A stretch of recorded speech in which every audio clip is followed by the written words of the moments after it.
ঢাকাই চলচ্চিত্রের নায়িকা পরিমণি প্রায় শিরোনাম হন গণমাধ্যম ও সামাজিক যোগাযোগ মাধ্যমে। তবে অভিনয় নিয়ে যতটা না আলোচনা তার চেয়ে বেশি থাকে তার ব্যক্তিগত নানা কর্মকাণ্ডের কারণে। ফেসবুকেও নেটিজেনরা তাকে নিয়ে আলোচনা সমালোচনায় মেতেই থাকেন। এবার ভিন্ন এক কারণে আবার আলোচনায় পরিমণি। শনিবার সকাল থেকে একটা খবর বেশ চর্চিত হচ্ছে। নায়িকা পরিমণির প্রথম স্বামী নিহত। ২২ নভেম্বর ভোরে ঢাকা ভাঙ্গা মহাসড়কের মাদারীপুরের শিবচর এলাকায় একটি দুর্ঘটনায় ইসমাইল হোসেন নামের এক ব্যক্তির মৃত্যু হয়। ইসমাইলকে অনেকে তার প্রথম স্বামী হিসেবে প্রচার করতে থাকেন। ওই দিন পরিমণির ফেসবুক পোস্টে জানা যায়, সন্তানসহ তিনি ঢাকা ছেড়ে গ্রামের বাড়ি পিরোজপুরে গেছেন। নানা শামসুল হকের প্রথম মৃত্যুবার্ষিকী উপলক্ষে তার গ্রামে যাওয়া। প্রথম স্বামীর মৃত্যুর খবর ছড়িয়েছে ফেসবুকে। ভাইরাল এক সংবাদ দেখে বিরক্ত ও ক্ষুব্ধ হন পরিমণি। তার ভাষ্য, কারো মৃত্যু তো হাসি তামাশার বিষয় নয়। ইসমাইলের মৃত্যু নিয়ে যে যেভাবে পারছেন খবর প্রকাশ করেছেন। উৎসব ভাব মনে হচ্ছে। এটা সত্যিই কষ্টদায়ক। এমনটা মোটেও আশা করিনি।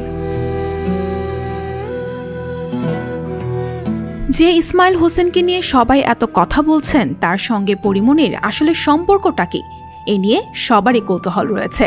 এত বছর অভিনয় জীবনে পরিমণিও তাকে নিয়ে কিছু বলেননি, ইসমাইলও এই বিষয়ে কখনো কিছু বলেননি। পরিমণি বললেন, ইসমাইল হোসেন জনি আমাদের আত্মীয়, আমার খালাতো ভাই। আমরা একসঙ্গে বেড়ে উঠেছি। বয়সে যদিও আমার চেয়ে ৫-৬ বছরের বড়, তারপরও আমাদের সম্পর্কটা ছিল খুবই চমৎকার। শনিবার বিকেলে পরিমণি ফেসবুকে একটি পোস্ট দিয়েছেন। সেখানে তিনি লিখেছেন, নিয়তির ডাকে দিলে যে সাড়া, ফেলে গেলে শুধুই নীরবতা। যার চলে যায় সে বোঝে হায় বিচ্ছেদের কি যন্ত্রণা। ইসমাইলকে দেখতে গিয়েছিলেন কিনা এমন প্রশ্নে পরিমণি বললেন, আমি সাধারণত মৃত মানুষের মুখ দেখতে পারি না। এই জীবনে একমাত্র নানু ভাইয়ের মরা মুখটাই শুধু দেখতে পেরেছি। আর কারোটা দেখা সম্ভব হয়নি। ইসমাইলেরও দেখা সম্ভব হয়নি। কবর জিয়ারত করেছি। সেই কবরস্থানে পাশাপাশি আমাদের পরিবারেরই অনেকগুলো কবর। সবচেয়ে নতুন কবর ইসমাইলের। ওর বাবা সহ আমরা কবর জিয়ারতে গেছি। সবকিছু ছাপিয়ে সে তো আমার আত্মীয়, তাই তার সঙ্গে আমার সম্পর্কও তো সবসময়ের। জানা যায় ইসমাইল হোসেন বিয়ে করেছেন। তার স্ত্রী আছে 2 সন্তান এবং মা বাবাও। পরিমণির সঙ্গে জড়িয়ে এভাবে মৃত্যু সংবাদ প্রচারে কষ্ট তার পরিবারেরও। পরিমণি ক্ষোভের সঙ্গে বলেন, আমার সঙ্গে সম্পর্কের সূত্র খুঁজেও আপনারা যদি কিছু লিখতেও চান, তাও তো সেটা এখন লিখতে পারেন না, তাও এভাবে। আমরা কেন একজন মৃত মানুষকে নিয়ে এভাবে লিখছি? আমি আর নিতে পারছি না এসব।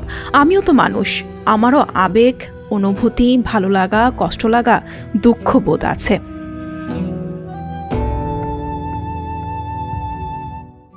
সংবাদ, ফিচার ও অনুষ্ঠানের জন্য ভিজিট করুন সংবাদ প্রকাশের ওয়েবসাইট এবং যুক্ত থাকুন ফেসবুক পেজ ও ইউটিউব চ্যানেলের সঙ্গে।